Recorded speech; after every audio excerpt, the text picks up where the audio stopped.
You are looking at Julian's pronunciation guide, where we look at how to pronounce better some of the most mispronounced words in the world, like this other curious word. But how do you say what you're looking for today?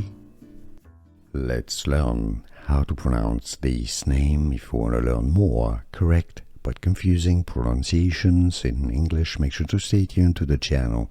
Got many more to come.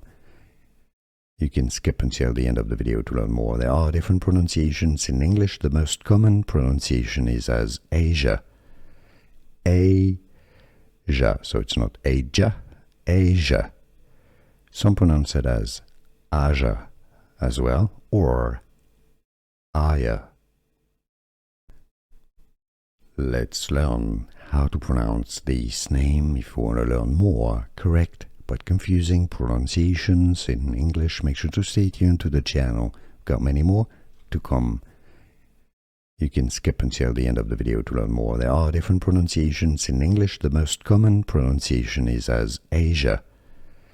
Asia. So it's not Aja, Asia. Some pronounce it as Aja as well, or Aya. Here are more videos on how to pronounce more confusing words and names too many mispronounced. Like this video if you found it useful. I appreciate your support. I'll see you soon, and thanks for watching.